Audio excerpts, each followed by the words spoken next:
even with the BIR. So now we hire consultants already for compliance. So talagang kahit mas mahal, we really comply so that when we have to pay, may resibo lahat. No? So So integrity is intentional. So you intentional. have to really want to do it. Because it's Yeah. so easy to slip. No? But once, wala na. And because it's the culture na pwede na yan, di ba? Yung parang everyone But else there's is doing it. always that option to do the right thing. So do the right thing. Siguro, also, I'd like to piggyback on that. No? For the probably for the people who haven't started a business, but your business needs to probably lie, cheat, or steal. That's probably not a business. If you have to cheat your taxes, if you have to cheat your anything about your business, or do certain things that would compromise your morals and your values, that's probably not a business. No? That's probably cheating already entirely. Integrity for me personally, it's not just yung in terms of the business, it's really rooted on your morals and your values. And in your character, of course, no? So sabi nga, what is a man if you forfeit your soul when it comes to just really money, no? And siguro, that is, I think, the calling that we should have as businessmen, is to really stand up. Most of the time, we bend our knees to pay these corrupt officials. But how many are really standing up against them? I remember reading a book by Edmund Ong, and he was talking about standing up against politicians who were corrupt. They were asking for bribes from him. And it only needed him to expose that corrupt official for the whole system to fall down. No? So I think, we're such in a great opportunity to be that person who stands up against them and say, hey, I don't want to bribe anymore. I want to stop all of these things together. But, we compromise ourselves and our values saying it's part of our culture. Diba? Pero at the end of the day, these bullies, I would like to say bullies, the term, no, is because not a lot of people are standing up. Evil prevails when good men fail to act. And I think we're in a room of really good men, and it's really about really standing up for your values and your morals. And, most importantly, is this the future that you want your kids to experience?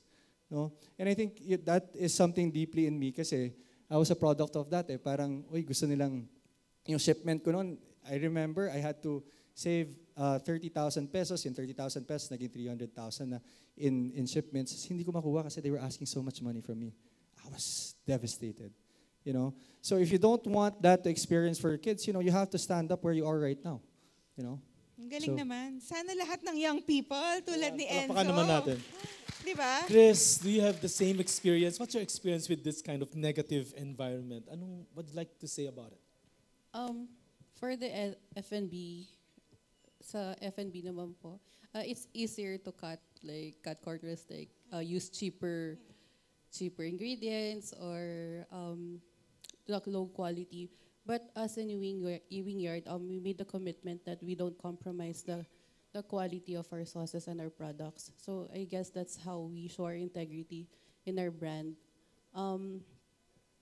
Lalo na tumataas yung cost, lalo na ng chicken everyday. Everyday hindi siya bumababa actually, pataas ng pataas. But we make sure na we still serve our wings freshly cooked and the sauces are quality. That's how we retain customers and we have a repeat customers and new customers as well. That's what we teach our franchisees, that we don't compromise our products because that's what our culture is, the service and the care for customers. Thank you, Chris. I have a question. Was there ever a chance in any of your experiences that you had to say no to a project or a deal that would compromise your honesty or your personal integrity? Can you recall? Yung parang, wow, sana okay na to. Yes, many times, no. I think not just in the logistics business, but just entirely taking up, opportunities. When you start doing businesses, and people see that you're actually, being successful in business, tendency parang ang dami rin tao na mag-offer sa iyo ng mga different things, you know. And I remember yung trend back in siguro 2020 or after the pandemic, you just have to basically parang middleman a couple of certain things. And then they're gonna be paying you, sa iyo na yung parang cut, no? And in most of these cases, parang ang temptation is, okay, konti lang yung gagawin mo, tapos that madaming, you're gonna have so much reward in money, no? And, you know, it really came to me that if it's an opportunity, or I would like to say temptation, that is probably too good to be true, it probably is. And when you're building something long-term, we're not just talking about sabihin natin in the first year or probably an opportunity just grab. You know, what a business that you want to do is something generational as well, something that you can pass on. So saying that, generational, we also want to make generational decisions. And when we say generational decisions, yung gagawin ko ba ngayon, magbe-benefit ba yung, hindi lang yung apo ko, probably yung anak ng apo ko, no? In those things that you're gonna be doing. Because lahat ng ginagawa natin, I'd like to say that it truly does impact not just our kids, but eventually, you know, generations and generations upon us. So, you know, you have to really take a stand where you are, and you know, not always just get the low-lying fruit. No, build something that is truly long-term. Yeah, beautiful. Ilan ang kids Wise ni Enzo? words from a young man. Enzo, ilan ang kids mo ba? Don't you think Wala he's pa like nga eh. 50 years old? Tingnan mo, wala pang kids yan, ha? Yun ang iniisip. Diba? Ha? Yeah, Napaisip tuloy praise ako. God, praise Diba? God. It's truly by so, Him. so integrity, kapatid niya ay honesty, hard work, wisdom, kasi you have to build something for the future, not just for long term. So, magkakakabit na characters. Yes, and Yeah. also discernment, kasi Yeah, discernment. there's gonna be so much, I think, no, there's always gonna be so much temptation in us. And okay, when you're building something, is it truly something that would benefit the people that you're gonna be serving? Siguro last na, para naging talk. But yung servanthood, kasi it's very important, and I really like to share this, yung servanthood, you know, are we just here to be served, or are we truly be here to serve other people? And I think in Rotary in general, one of the reasons I really joined Rotary, aside from being a benefactor of the giving, but also, you know, let's not forget that the purpose of really Rotary is really serving. Not the fellowships, not all the happiness, not the golf tournaments. There's a lot of that, and I love those things, though. But at the end of all of those things, it's truly serving, because in the people that we serve is people like me, who has benefited from it and has truly, you know, changed my life.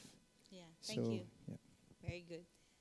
Sir Romel, Don't change the question, ha? Mag-iisip na naman ako. Anyway, I have special questions yan for na you. naman eh. Hindi. Balik dun muna tayo. Sige. Okay. Kasi that's true, no? Ang question mo is there an easy deal that you said no to? Parang kanina lang meron. There are franchisees that are applying, you know, maraming nagko-franchise minsan, nag-i-inquire sa amin. Pero I've learned that you really have to choose who you're gonna work Choose with. the right partner. Yeah, choose the right Hindi partner. lahat ng may pera. Hindi lahat ng tama. So, can you share your experience? Ano? Hindi lahat ng may pera. ako ngayon. Hindi lahat ng may pera dapat mong kapartnerin. Dapat aligned yung values nyo, di ba? I've experienced this so many times before na parang, oh sige, pwede na yan para makuha natin yung Hindi franchise kayang fee. bayaran ganyan. ng pera ang Hindi, stress. no? So ngayon, we do our research, we do our homework. Buti na lang may social media na ngayon. Kung medyo mysterious, medyo mag-ingat-ingat ka Can na. you no? fake integrity? I guess you can, pero mahuhuli ka rin, di ba? Dahil sa Instagram. Initially, no? And then yun nga, integrity. My dad used to tell me, sabi niya, madali naman gawa ng pera eh. Benta kang drugs. Pero tama ba yun? Sabi niya, tama ba yun? Tapos, trading, sabi ko, Dad, mga barkada ko, gaganda ng kotse. Ito, nagbibenta lang sila ng ganito, ganyan. Yung tita Chit ko naman, I don't know if you know Pasita, one of my mentors also. Of course. Sabi sa akin, yeah, but did they build anything? Sabi niya, Building. yeah, you have to build something. Hindi yung, Build something. yung trading, you don't build anything. No? So, did you build an organization? Did you build a good product? No? Did you build something that That's beautiful. you're proud of? No? And that Yeah. you can share with your kids, Enzo's future kids. So when you build, there has to be depth, di ba? So there has to be depth in what we do. So hindi pwedeng superficial lang like what you were saying. Miss Chris, wanna join in sa mga ano nila, mga experiences na connect that to the question of being a woman. Is it more difficult, you think, to be Yes. a woman leader? Kasi in the world of male-dominated, like the F&B, Nakakatulong ba na maganda ka? I never use my, no. Actually, mas naiinsulto ako pag sinasabi yung, maganda ka kasi dahil dinaan sa gano'n. Parang matalino naman ako. Parang gano'n. Ay, naiinsulto siya pag sinasabing maganda siya. Sana I mean, all. dinaan sa ganda. Usually, yun yung term, even if no nag-work ako sa office, pag sinasabi, no, you got the position because you're pretty. Parang matalino naman ako. Yeah. Like, yung position ko is pinag-aralan ko. Ito, I learned that. Nagkataon lang na Na maganda. may itsura. Pero yeah, mahirap maging leader sa male-dominated industry, lalo na sa F&B. Like, di naman sa mga ano, pero they really think of us na parang tagasunod lang talaga. We don't really know yung decision making. That's how dun po ako nag-focus sa personal growth ko, is to learn on how to show myself sa decision making and how to be a good leader to my staff and my company. So I guess that's how I earned the respect of my franchisees. Na, That you know what you're doing. yes, and na-build ko siya on my own. And actually, dalawa kaming babae na owners. So, kaya parang, okay, women empowerment. So it really helped a lot. And I think you really need to, the continuous learning. Kasi lalo na ngayon, digitalization and everything. So lahat, even the F&B is nag-i-innovate na rin. Hindi lang siya before na dapat masarap, dapat kato. Everything is the marketing itself, AI, lahat. I don't know na F&B is mapapasok din siya sa digitalization. So, yun po. Thank you. Amazing. So I think what a wonderful afternoon of learning. What I've heard from our panelists this afternoon is integrity pays. Huwag po tayong mapapagod sa doing something right. So you are the mirror, you're the product, parang you're the testimony na it is still okay. It's still okay to do good. And I like what I heard na creating value.